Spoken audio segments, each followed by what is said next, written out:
नमस्कार, मार्केट अपडेटमा यहाँहरूलाई हार्दिक स्वागत गर्छु। आज पनि बजार झिनो अङ्कले मात्रै घटेको छ र घट्न खासै मानेको अवस्था चाहिँ देखिएको छैन।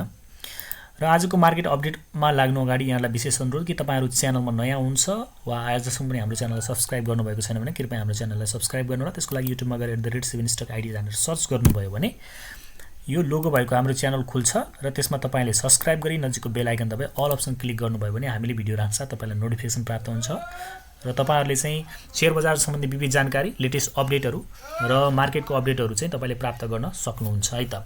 अब लागौं आजको बजारको अपडेटहरुतर्फ है त।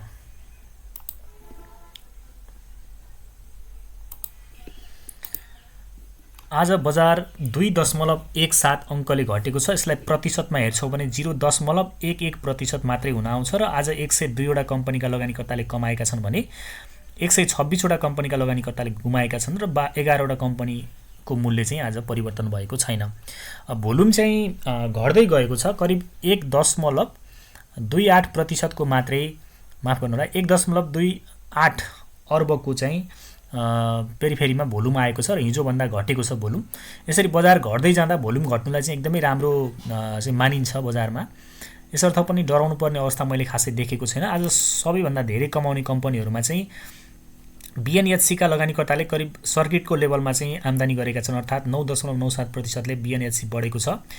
त्यसैगरी मन्दाकिनी हाइड्रो पावर पनि आज 8.92% ले बढेको छ। TRH मा पनि आज 8.24% को बढोत्तरी देखियो। अभियान लघु वित्त पनि त्यस्तै राम्रो कमाउने कम्पनीमा परेको छ। आज 7.83% ले अभियान पनि बढेको छ भने हाइड्रो पावरबाट श्वेतगंगा हाइड्रो पावरका लगानीकर्ताले राम्रो कमाउन सकेका छन्। यसरी अन्य धेरै कमाउने कम्पनीहरुमा चाहिँ मकर, MCHL, TPC लगायतका कम्पनीहरु, MEHL धेरैसो हाइड्रो यो मनोकामना इन्जिनियरिङ पनि अब जोस धेरैसो हाइड्रो पावर का लगानीकर्ताहरुले चाहिँ आज कमाएको देखियो भने टप लुजर्समा हेर्नुहुन्छ भने तपाईको नारायणी डेभलपमेन्ट बैंकका लगानीकर्ताले आज 5.33% ले गुमाएका छन्।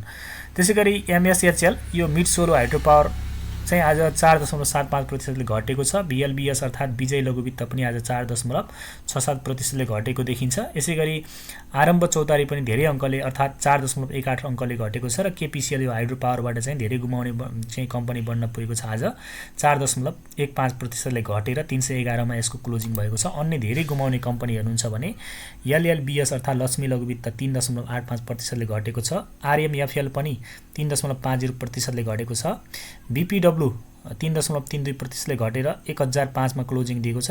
UMRS पनि धेरै घट्ने कम्पनीमा परेको छ। यो कम्पनी पनि आज 3.21% ले घटेको छ भने NEPSE यो चाहिँ एउटा म्युचुअल फन्ड रहेको छ, यो पनि 2.87% ले घटेको छ।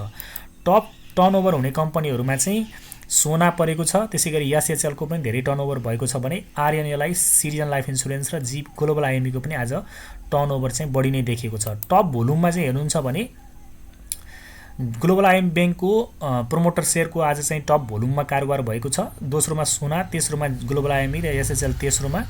त्यसैगरी एउटा म्युचुअल फन्ड पनि 5औं नम्बरमा परेको छ टप भोल्युम आउनेमा। त्यसै टप ट्रान्ज्याक्सन हुनेमा चाहिँ सोना नै अगाडि देखिएको छ। त्यसपछि citizen life insurance, RNLI, SNLI र ILI यिनी कम्पनीहरु चाहिँ विगत केही दिनदेखि राम्रो चाहिँ ट्रान्ज्याक्सन हुने कम्पनीमा टप भोल्युम आउनेहरुमा पनि लगभग टप टर्नओभरतिर चाहिँ यिनी कम्पनीहरु तिनै कम्पनीहरु रिपिट भएको देखिएको छ। यसरी हेर्छौं भने चाहिँ आजको बजार भनौं न थोरै अंक मात्रैले घटेको छ र बजार घट्दाखेरि भोल्युम पनि घटेको छ। सकारात्मक रूपमा लिन सकिन्छ। अब हामीले चाहिँ सेक्टर वाइज हेर्छौं भने कुन सेक्टरमा बढी गिरावट आयो भनेर हेर्छौं भने अब नेप्सेमा चाहिँ अघि नै मैले भनिसके 2.17 अंकले घटेको छ। प्रतिशतमा 0.11% मात्रै हुन्छ। सेन्सिटिभ इन्डेक्स पनि 0.23% ले घटेको छ भने फ्लोट इन्डेक्स हेर्नुहुन्छ भने 0.10% ले र सेन्सिटिभ फ्लोट इन्डेक्स चाहिँ 0.13% ले घटेको छ। अब सेक्टर वाइज हेर्दा आज केही सेक्टरहरु चाहिँ बढेका पनि छन्। जस्तो तपाई होटल एन्ड टुरिज्म इन्डेक्स हेर्न सक्नुहुन्छ 3.33% ले बढेको छ। म्युचुअल फन्ड पनि आज चाहिँ 0.84% ले बढेको छ। यसैगरी म्यानुफ्याक्चरिङ एन्ड प्रोसेसिङमा पनि हेर्नुहुन्छ भने 0.66% को बढोत्तरी देख्नुहुन्छ भने फाइनान्स इन्डेक्स पनि बढेर नै क्लोजिङ दिएको छ। हाइड्रो पावर इन्डेक्स पनि 0.18% ले बढेको छ। यिनीहरुलाई चाहिँ तपाईले कसरी पनि हेर्न सक्नुहुन्छ भने धेरै नबढेर थोरै बढेको छन् थोरै अङ्क मात्रै, अर्थात् यिनीहरूमा गिरावट जुन थियो त्यो गिरावटको क्रम चाहिँ रोकिएको छ भनेर बुझ्न सक्नुहुन्छ।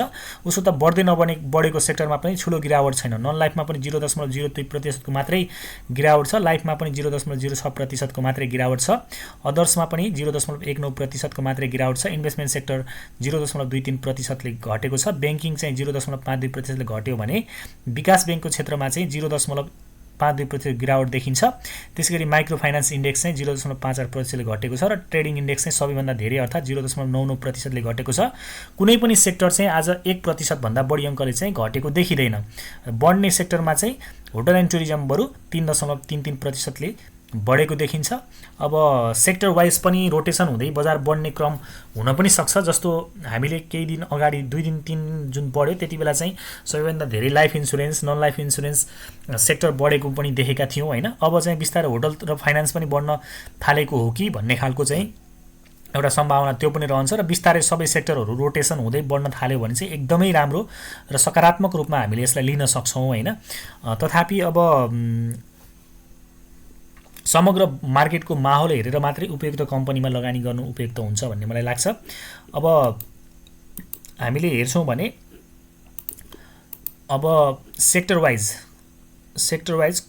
सेक्टरमा कतिवटा कम्पनी बढेर कति कम्पनी घटे भन्ने सन्दर्भमा चाहिँ ब्याङ्किङमा चाहिँ आज 5वटा कम्पनीको मूल्य बढेको छ भने 11वटा कम्पनीको घटेको छ। यसरी बढ्ने भन्दा घट्ने धेरै देखियो। ट्रेडिङमा चाहिँ 2टै कम्पनीको मूल्य घटेको छ। होटल एन्ड टुरिज्ममा चाहिँ 6वटा कम्पनी नै बढेका छन्, सबैको मूल्य बढ्न गएको छ। विकास ब्याङ्कमा 5वटा कम्पनीको मूल्य बढेको छ भने 10वटाको घटेको छ। हाइड्रो पावरमा 41वटा कम्पनीको मूल्य बढेको छ भने 43 कम्पनीको चाहिँ मूल्य घटेको देखिन्छ। फाइनान्सको कुरा गर्नुहुन्छ भने चाहिँ 8वटा कम्पनीको मूल्य बढेको छ र 7वटा कम्पनीको मूल्य घटेको छ। अब नन लाइफमा चाहिँ 6वटाको चाहिँ बढेको छ भने 6वटाको चाहिँ घटेको देखिन्छ। म्यानुफ्याक्चर एन्ड प्रोसेसिङको कुरा गर्दा 4वटाको बढेको छ भने 2वटा घटेको छ। अदर्समा चाहिँ 2वटाको बढेको छ र 1वटा कम्पनीको मूल्य घटेको छ।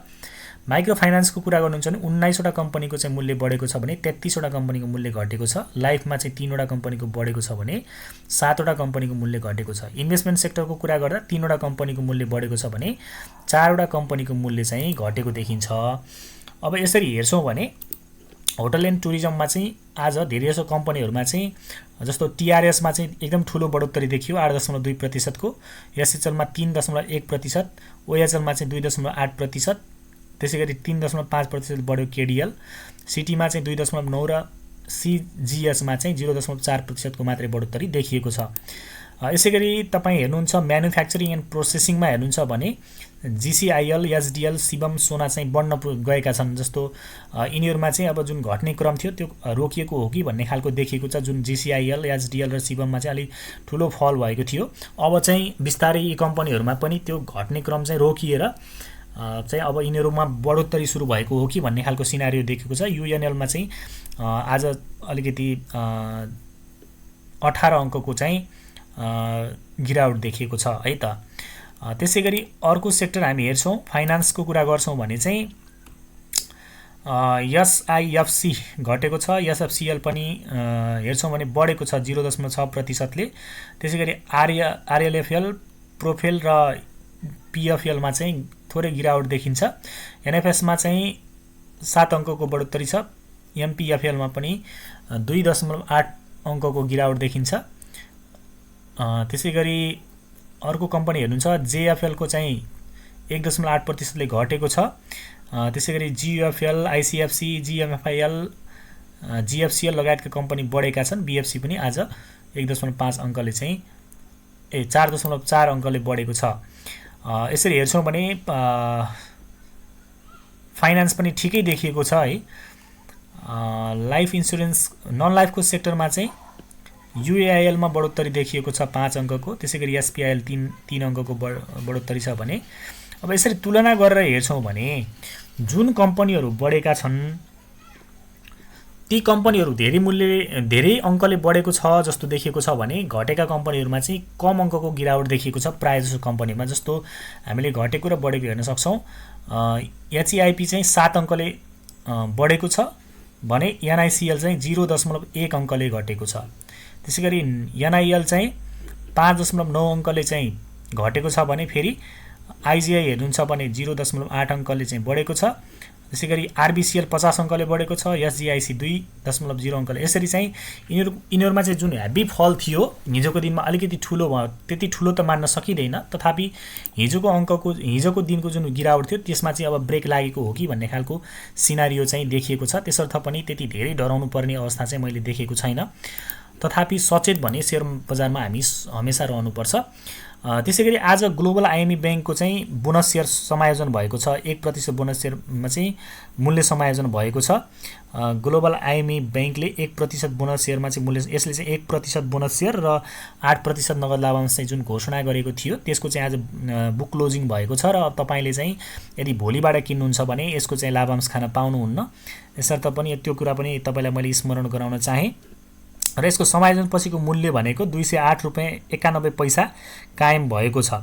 केही दिन अगाडि 200 को मूल्यमा किन्नेहरूलाई भने अब त्यो जुन लाभांश थियो त्यो टोटल्ली प्रॉफिट भएको छ। अब भोलिबाट यसको मूल्य कस्तो रहन्छ भन्ने कुराले चाहिँ एकदमै प्रभाव पार्छ। अब धेरै जसो अहिले चाहिँ मूल्य समायोजन पछि कम्पनीको चाहिँ मूल्य घटेको पाइएको छ। जस्तो माछापुछ्रे बैंक हेर्न सक्नुहुन्छ, समायोजित मूल्यबाट धेरै तल आइसकेको छ हैन। अधिकांशमा चाहिँ त्यही नै देखिएको छ कि समायोजित मूल्यपछि फेरि एउटा गिरावट आउने र बिस्तारै थामिने क्रम देखिन्छ। यसकारणले पनि यदि तपाईले आज बेच्नु भयो भने चाहिँ अब घटेको मूल्यमा तपाई किन्न सक्नुहुन्छ भने, यदि बेच्नु भएको छैन भने अबको गिरावट आउँदाखेरि चाहिँ तपाईले अथवा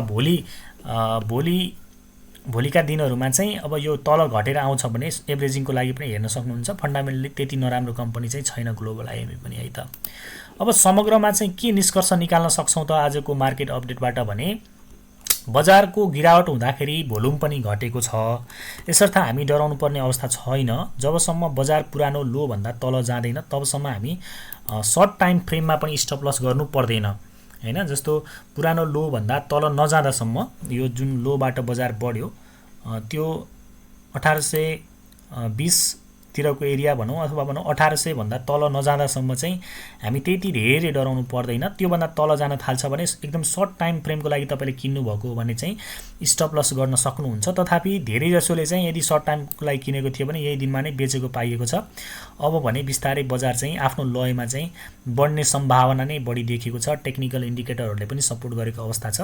अब स्वस्थ बजारमा चाहिँ के हो त, एउटा बजारको सुन्दरता भनेको अलिकति बढेपछि थोरै घट्ने गर्छ।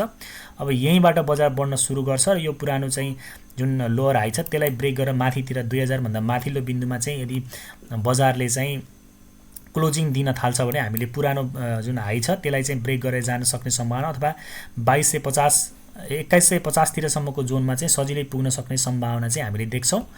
र यति नै भने तपाईलाई आजको मार्केट अपडेट कस्तो लाग्यो कृपया जस्तो लाग्यो त्यस्तै प्रतिक्रिया दिनु होला। साथै हाम्रो च्यानलमा नयाँ हुनुहुन्छ भने च्यानललाई सब्स्क्राइब गरिदिनु होला। यति भन्दै आजको बसाइबाट तपाईहरु माझबाट ओझेल पर्छु। यहाँहरुको समय शुभ रहोस्। नमस्कार, शुभ समय।